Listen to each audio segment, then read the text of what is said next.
안녕하세요. 소소한 행복으로 성공적인 인생 만들기 소행성인의 오리배입니다. 여러분들 설 연휴 즐겁게 보내셨나요? 달력을 새로 걸은 지가 엊그제 같은데 벌써 12장 중에 한 장을 찢었습니다. 그리고 또 연휴라 그런지 쉬는 날은 참 빨리 가는 것 같아요. 설 연휴 동안 너무 빨리 갔죠. 연휴가 5일인데 토요일부터 수요일까지인데 저도 연휴가 진짜 빨리 가는 것 같은 느낌이 들었습니다. 어쨌든 설 연휴 모두들 즐겁게 보내셨을 거라 생각합니다. 근데 이 설 연휴가 끝나니까 또 걱정이 쌓이죠. 이 오미크론이라는 이 변이 바이러스가 갑자기 또 확산이 돼요. 코로나 확진자가 더 많은 지금 2만 명, 3만 명을 넘을 것 같습니다. 여러분들 이 몇몇 나라에서는요 이제 이 코로나 바이러스와 공존하는 걸 선택을 해갖고 이제 코로나 해제를 선언한 나라도 몇몇 있더라고요. 아마 이게 독감보다 조금 더 바이러스 감염이 좀 높은 걸로 알고 있습니다. 하지만 이제 이 중증으로 가는 확률은 이 델타 변이보다 좀 덜해서 이게 앞으로는 이게 최악의 상황에서 피할 수 없으면 최선의 선택을 하라 그랬죠. 공존하는 방법도 이제 나라에서도 고려해 봐야 될 것 같아요. 이제 매년 좋은 백신이 나와서 지금의 이제 독감 예방처럼 백신처럼 1가 2가 3가 4가 식으로 해갖고 이 오미크론에 예방할 수 있는 이 좋은 백신을 개발해서 이 매년 한두 번으로 접종을 통해서 이 예방할 수 있는 그런 시기가 빨리 와서 위드 코로나 같이 함께 할 수 있는 코로나 시대로 가는 게 가장 최선책이 아닐까 한번 생각해 봅니다. 그래도 그 전이라도 여러분들 항상 손 씻기, 그 다음에 마스크 쓰기, 그리고 거리 두기 유념해 주시기 바라겠습니다. 자, 오늘은 제 26강 어둠 속 세상은 나에게 라는 주제로 강의를 한번 시작해 보겠습니다. 저는 2년 동안 병원 생활을 마치고 이제 걸어서 병원을 나왔지만 이제는 어머니의 부축 없이는 걸을 수 없을 정도의 몸 상태와 세상을 보고 병원에 들어왔지만 세상의 어둠을 바라보고 퇴원을 하게 됩니다. 저는 어머니의 부축을 받고 택시를 타고 집 앞에까지 와서 겨우 집에 올라옵니다. 보였을 때 집과 안 보일 때 집은 너무 낯설더라고요. 내가 항상 다니던 길이지만은 안 보였을 때 다녀본 적은 없었거든요. 불을 끄는 거하고 그냥 이렇게 앞이 컴컴한 거하고는 또 개념이 틀리더라고요. 항상 다니던 화장실, 부엌, 현관조차 내 스스로 갈 수 없는 지경까지 오니까 이 내 집도 나에겐 어둠 속 장애물을 밖에 안 되더라고요. 어머니의 부축을 받아 화장실을 가고 어머니의 부축을 받아 현관을 가서 외출을 하고 외출도 거의 힘들었어요. 어머니의 의지를 받아서 어머니의 그 도움을 받아 밥을 먹고 어머니의 도움을 받아서 씻고 모든 생활이 어머니의 도움 없으면 할 수 없을 지경까지 됐죠. 그래도 죽음을 앞두고 있어도 살아있는 이 생명을 연명하기까지는 저는 이틀에 한 번씩 투석을 받아야 됐어요. 투석 받으러 가는 날이 제일 힘들어요. 투석은 이제 택시를 불러서 가야 되겠지만은 그때까지는 그 콜택시 이런 개념이 없었어요. 그때는. 그래서 어머니하고 이 택시를 잡기 위해서 한 집에서 한 1, 2분 거리, 가까운 거리예요. 하지만 제가 몸이 안 좋은 탓에 1, 2분 거리는 10분 이상 걸려서 가게 돼요. 겨우 가면은 택시가 그렇게 쉽게 쓰지는 않아요. 그냥 저 앞에서 먼저 잡고 가는 사람들이 대다 주셨어요. 일단 병원 가는 것도 저에게는 가장 큰 장애물이었습니다. 병원을 가요. 가서 병원까지 가면은 병원에는 이제 휠체어가 항상 준비되어 있거든요. 휠체어를 타고 병원에 가요. 투석을 받고 투석을 받고 나면 앞서 말씀드린 것 같죠. 항상 혈압이 떨어져요. 하루에 적게는 2kg, 많게는 3kg에서 3.5kg까지 이 투석을 통해서 수분과 노폐물을 빼야 되기 때문에 혈압은 항상 떨어져서 집에 귀가를 하게 됩니다. 가장 힘들었던 기억이 비가 올 때, 눈이 올 때였어요. 갈 때는 비가 안 왔어요. 근데 올 때 비가 오는 경우가 간혹 있더라고요. 그럴 때는 우산이 없잖아요. 그럼 집 앞에까지는 가요. 이제 아파트 계단, 비가 억수같이 쏟아지는 날은 어머니가 저를 부축하고 가야 돼요. 근데 집 앞에 거기 가는 게 한 20m 밖에 안 돼요. 근데 저와 어머니한테는 그게 100m 같은 느낌의 거리였거든요. 저를 부축해서 한 걸음 한 걸음 이렇게 뛰어야 됐어요. 우산이 없으니 뭐 택시기사님한테 빌려달라고 그럴 수도 없고, 택시기사님도 마침 우산을 준비를 안 하셨다 그러니까 비를, 그 억수같이 쏟아지는 비를 맞을 수밖에 없어요. 그럼 마음은 급하죠. 몸은 안 따라주죠. 어머니가 저를 부축하고 올라가다가 계단에서 미끄러져요. 그럼 미끄러지면요, 바로 일어나서 갈 수도 없어요. 그냥 그 비를 팍 맞고 집에 들어오는 거예요. 그러면 아니나 다를까? 그때는 이미 면역이 많이 약해진 상태이기 때문에 99% 이상 감기에 걸려요. 흠뻑 비에 젖기 때문에. 또 어느 날은 비가 오는 날이었어요. 눈이 오는 날이었어요. 아파트 안에까지는 택시가 눈이 너무 치워지지 않고 미끄러워서 못 들어간다 그러더라고요. 들어가면 나오기가 힘들다고. 그러면은 아파트 입구에서 저희 집까지 거리는 5분 거리예요. 일반 걸음으로는 5분 거리인데 제 걸음으로는 거의가 최소 20분이에요.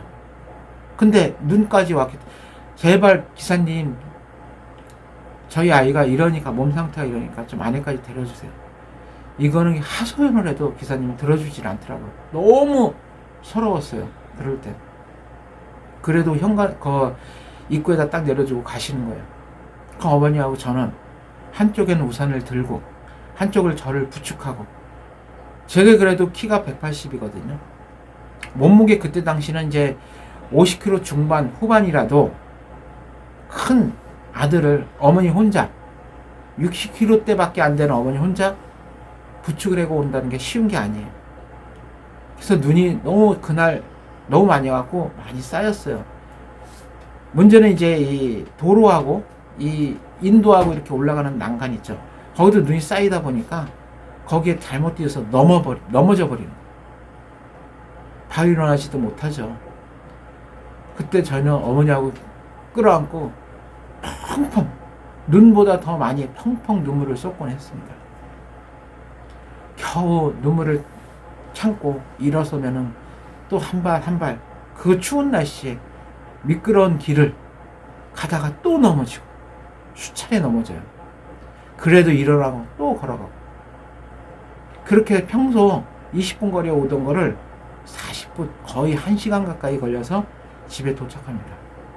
비가 올 때하고 똑같은 것처럼 저는 100% 감기에 걸려요. 면역이 약하기 때문에. 그러면 남들은 감기 걸리면 며칠이면 낫지만 한 달 이상 가요. 감기가 걸려. 이렇게 모든 세상에 저한테는 장애물입니다. 그나마 그때 당시 가장 제가 낙이 라디오를 듣는 거였어요. 어머니는 그렇다고 저 매일 이틀에 한 번씩 투석 받는데 제 옆에 곁에서만 있을 수는 없잖아요. 그때 당시도 투석을 받으려면 한 번 받는데 10에서 15만 원 사이 들었어요. 그걸 이틀에 한 번씩 받는다고 생각해보세요. 그걸 한 달 기준으로 치면 12번이에요. 3번씩 4주니까. 그럼 돈이 장난 아니게 들어가요. 거의 200만 원 이상? 그럼 어머니는 그 돈을 감당 못하니까 일을 할 수밖에 없어요. 남의 일, 집, 파출부, 낮에는 파출부, 저녁에는 포장마차. 일하고 오시고 저한테는 그냥 점심에 그거 화장실 겨우 기어서 갈 정도. 그것도 힘들면 옆에다 소변통을 하나 놔주세요. 천상 기저귀는 차고 있는데 혹시 모르니까 기저귀가 젖어서 그렇다면 소변통을 항상 놔주시는데 혼자 있다 보면 그럴 힘도 없어요. 그냥 기저귀에다 그냥 볼일을 보는 거예요. 그러면 저녁에 어머니가 오셔서 낮에라도 들어오셔서 치워주고 또 가시고, 이런 생활을 반복을 합니다. 그나마 어머니가 이제 가실 때는 라디오를 항상 머리맡에다 놓고 가셔요. 그럼 거기서 이제 들리는 이제 음악에 제가 의지할 수 있는 거는 음악밖에 없었어요. 그때 나왔던 노래가 이제 최효섭의 세월이 가면이라는 노래였거든요. 그 노래를 항상 자주 나왔어요. 그때 당시 그 노래가. 그 노래를 들을 때마다 지난 과거들이 이렇게 슬라이드처럼 싹 스쳐가곤 했습니다. 그런 라디오에서 나오는 음악들이 저한테는 큰 위로였어요.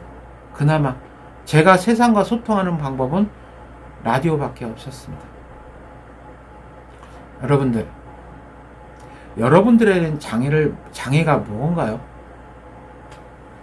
저희 같은 장애인들한테는, 특히 이제 지체장애인들, 휠체어를 타시는 분들한테는 자그마한 턱도 큰 장애로 느껴집니다.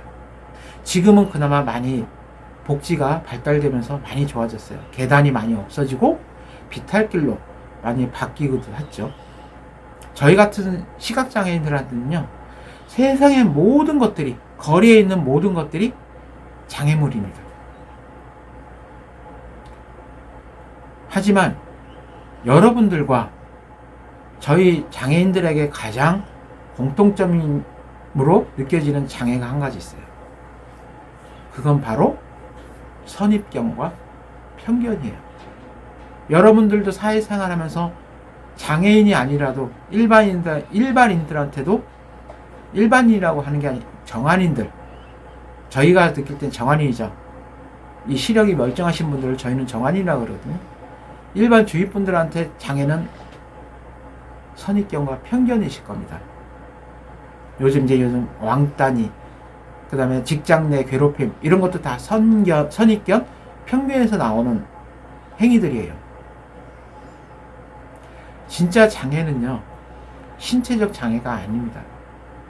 그리고 이 장애를 저희 장애인이라고, 저라고, 어느 장애인도 장애를 선택할 수는 없어요. 선택할 장애인도 없고요.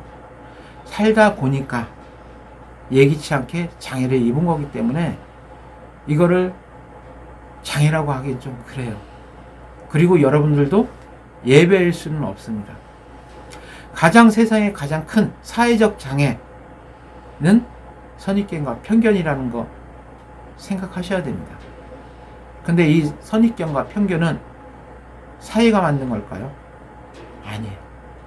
여러분들 스스로가 만드는 거예요.